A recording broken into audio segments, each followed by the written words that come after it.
Welcome to the Brand Intelligence Podcast, the show where we pull back the curtain on some of the world's smartest brands. I'm William Tyree, and today we'll speak with Sam Brown about Affirm's recent move to create a brand platform and revamp the company's brand identity. This update secured a Brandie Award for Best Rebrand for brand update in the FinTech category. So welcome, Sam, Creative Director at Affirm. Thank you. Thank you for having me.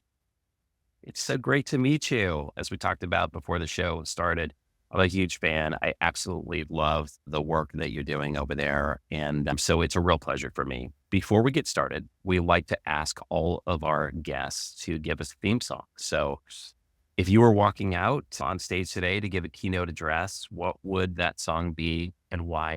I can't go past a song called Home by Edward Sharpe and the Magnetic Zeros. Let me go home. Home is wherever I'm with you.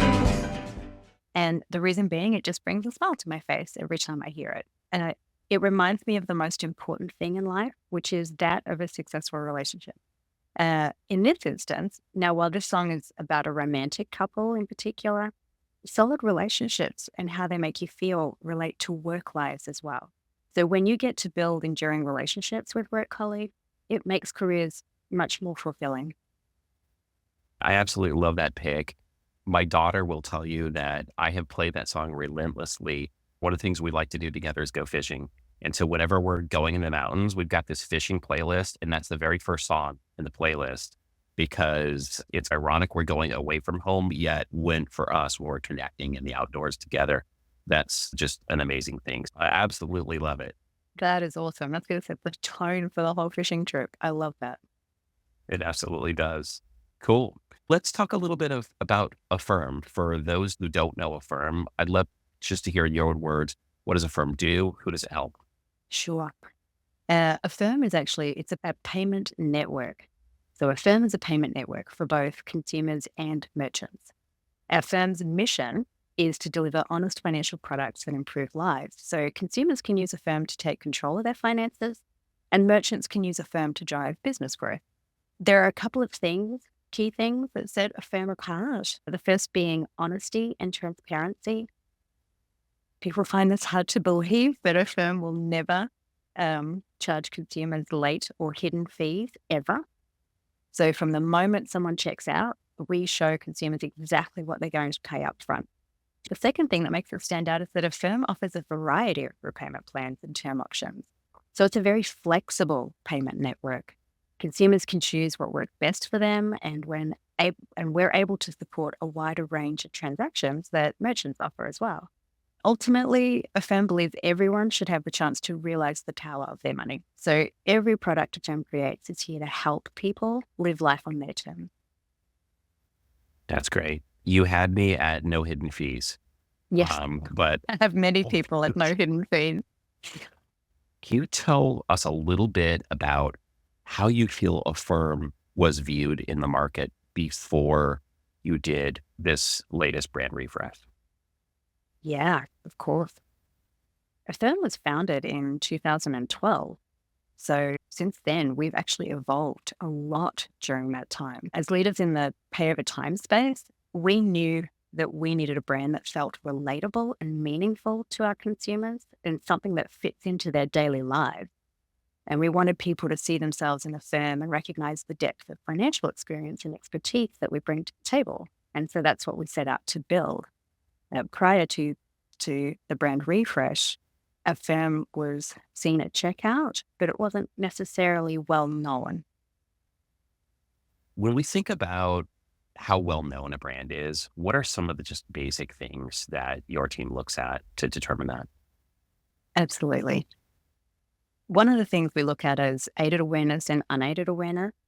With Affirm, we're very fortunate to work with hundreds of thousands of merchants, and so many consumers will see our logo at the point of checkout. Prior to the brand refresh, that's probably where they only saw us. They recognized the logo, they know it's a payment platform, and they can utilize us. What they didn't really know before the brand refresh was how we could really benefit their lives from an emotive point of view, or how we could fit into their lives. And that's why a brand refresh was so integral. One thing that stood out to me about the work that you did and that your team did was assets tailored to all of these own platforms and merchant partner platforms. Can you tell us just a little bit more about how you approach the creative process for that and whether consumer insights or marketing research played a part in shaping that? Yes. As I mentioned, we are a payment solution and we partner with hundreds, literally hundreds of thousands of merchants. So our brand refresh not only had to represent our company, we also had to ensure it worked in partnership with many other very well-known brands, which is no easy feat to do. So before we even started looking at our visual identity, there were a number of strategic workshops that took place with Brian Martin, our director of brand here. A great deal of work went into aligning everyone on our brand's enduring belief, which is that of realizing the power of your money. From there, we explored how to communicate that strategic thinking into a consumer friendly way. So, our internal brand creative team here at Affirm, who's led by our two associate creative directors, Bethany Vella and for art direction and Megan Nenny for copy, they went through an extremely iterative process, both for tone of voice and visual identity. With regards to data, we took into consideration research on how our customers or consumers perceived the buy now, pay later space overall and how Affirm consumers felt about our brand. So we explored many options for a consumer facing tagline. And Megan developed Life on Your Terms, which made a lot of sense from a consumer point of view, because not only does Life on Your Term reference the payment terms that Affirm offers, more importantly, it resonates with our consumers on an emotional level as it's an empowering statement. Affirm can help support their needs and wants with a number of our products. And from there, we then took our brand personality, really honed and sharpened that. And the team got really specific about keywords to describe our tone of voice, because that is how you really carve out a distinct communication approach. From a visual perspective, we simplified our existing brand color palette and we developed a refined rule of color usage. We explored new fonts that were sophisticated and clear, yet still approachable in how they looked. We are in the financial space. We don't want to be cold and unapproachable. But then one of the biggest shifts we made during our exploration was actually around our photography style. Bethany proposed a journalistic approach, and it felt like a more polished form of user-generated content. And with that approach, being able to depict people's day-to-day situations and literally visualize how a firm can impact them in such a positive way, it felt really fresh for our industry and very relatable. Absolutely. Yeah, life on your terms resonates immediately on that the buy now pay later space like you're talking about, but it does resonate on some deeper level before you even have to stop and think about it. Yeah. And in terms of the color palette, it's really striking. I really think that if you were to line up a firm across a bunch of your competitors, it really, to me, it would seem to strike out. It's very vivid. It feels like you can really reach out and touch it. And somehow, even at on digital, sometimes I think sometimes that effect could be muted a little bit, but somehow the choice is made. It feels really visceral, which I think is really hard to do sometimes, like on something like a website.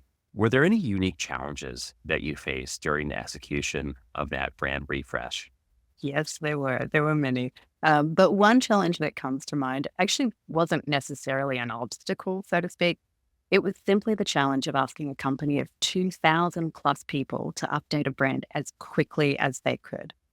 So before we launched the brand refresh, there were many internal roadshows, is what we called them, or just meetings with key stakeholders. And we talked about the brand, and we had a lot of conversations about how each department could implement these changes. We spoke to everyone from product design to sales, revenue, product, and partner marketing, all the way through to executive leadership. And we developed a number of internal assets and guides to help facilitate those updates. The good news for us was that everyone was very keen for the brand refresh and they wanted to update the brand. But as we continue to grow as a company, so does our brand.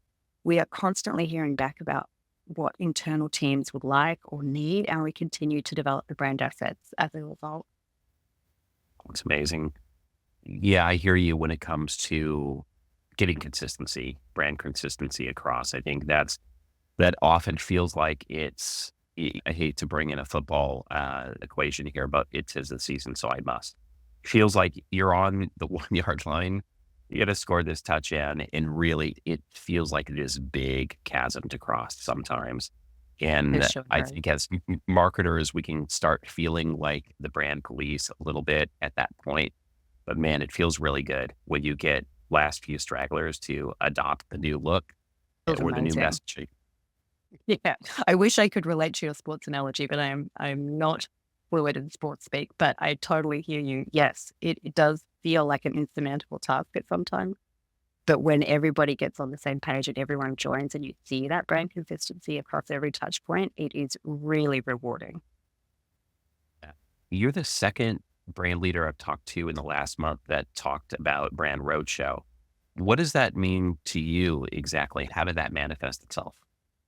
Brand roadshows internally, I think, are really important. Because even though you've developed something really solid that is going to impact the business in a really positive way, you cannot expect everybody to just suddenly flick a switch and go, yep, I'll implement that, not a problem. So when we say roadshow, there were numerous meetings set up with key stakeholders across the entire company where we literally went through the brand with each one of these people or these groups, talked through it, and really customized the conversation to suit that department so that they understood how it was going to impact them. They understood what was necessary to update straight away, what could be a fast follower, what could wait. It helps people understand their role in the update and also gives a bit of peace of mind that we're not just asking for a miracle overnight.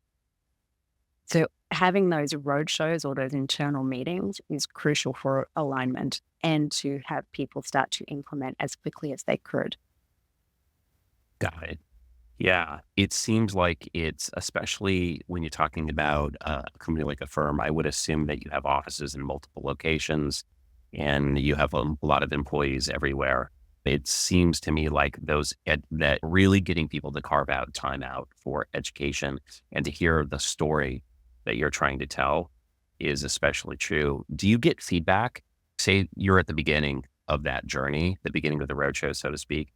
Does your team, are you watching to see, okay, how engaged are people? What kind of feedback are you getting? And then trying to optimize that for the next leg of the journey, so to speak? Yes, we are actually. And not only are we paying attention to how are they responding to it, what are their needs?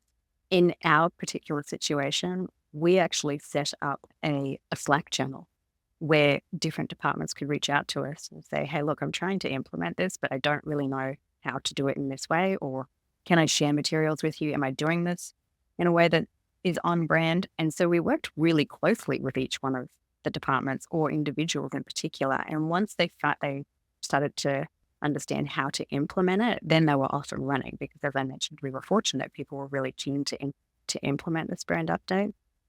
But you do have to work very closely with people, I find. Yeah, that's great. I love the dedicated Slack channel. I know Slack channel maintenance is an ongoing debate and challenge for every team, but that sounds like a brilliant use of it. It really Um, was. In the systems, it really was. what do you think about the brand refresh that really resonated with your target audience? You actually touched on it before when saying that you gravitated towards our color palette because our core color palette, or our core color, I should say, I believe that has actually really resonated with people. We've heard back that it feels very approachable and refreshingly different from other brands in our financial space. And when you are talking about being at checkout and being offered up multiple ways to pay, having a color that stands out off the digital screen in such an approachable way was really important to us. I mentioned our photography style earlier, and that too is another asset that I believe people really connected with. Because when we feature people in our photography, we capture them in genuine environments and relatable situations. We're not trying to put them in a glorified or unattainable sort of lifestyle. And I think people appreciate that. A firm is here to help you buy something you've always dreamed of or to pay over time for something essential. And our photography is authentic and real. It helps us communicate with people in both of those situations. Yeah. What about differentiation? How did you feel? How do you feel it makes a firm stand out? Yeah. I think this follows on from what we were just talking about with photography. But in short, we're not asking anyone to be something that they're not.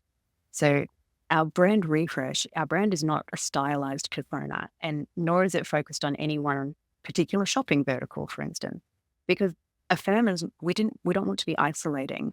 It doesn't matter if you're into fashion or travel or the outdoors or home renovations. Like it really doesn't matter. You can feel comfortable knowing that a firm is going to support you, whatever it is you want to pay over time for. So we're not pigeonholing people into a specific way of looking, feeling, acting. We're we're all encompassing. We like to ask all of our guests about brand myths.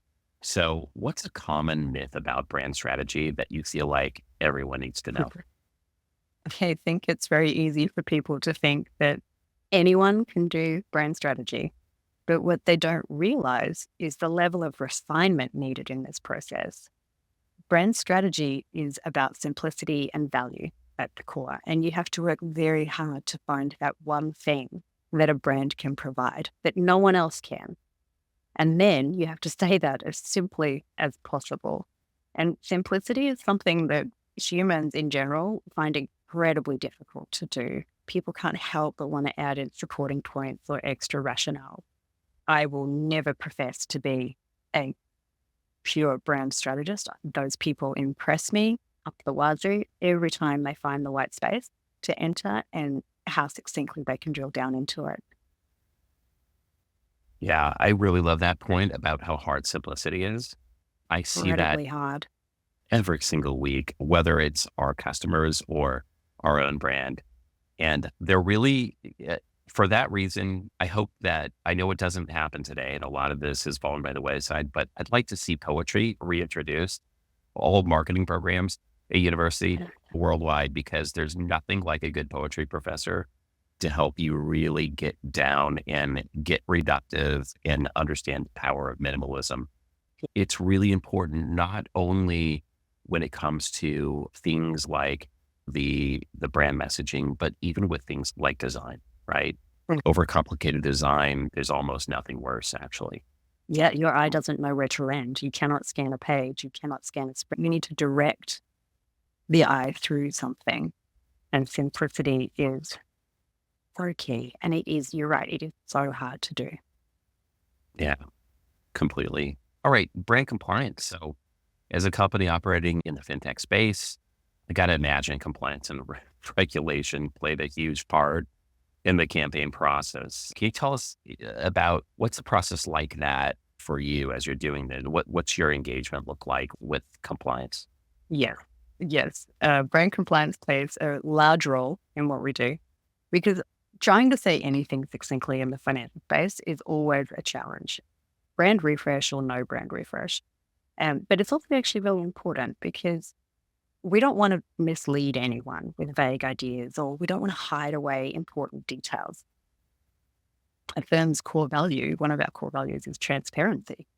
Mhm. So, with regards to the brand refresh, legal and compliance came in soon after we started developing the new marketing material. So, they weren't necessarily in the upfront of tone of voice, personality, visual direction, because we're not legally saying anything there.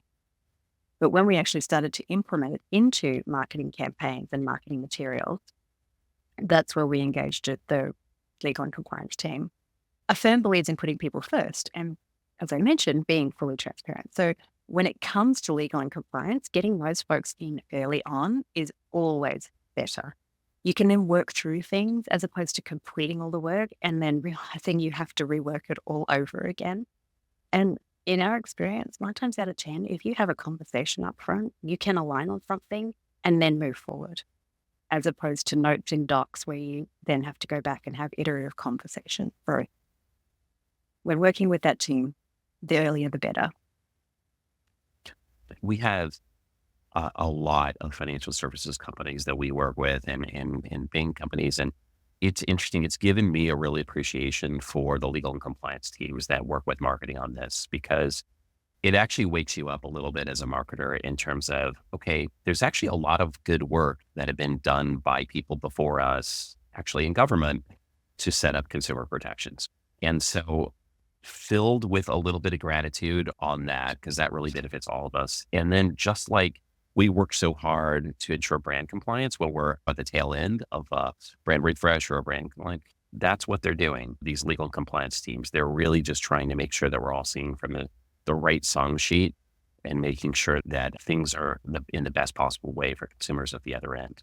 Yes, you're right. That is exactly what they're trying to do.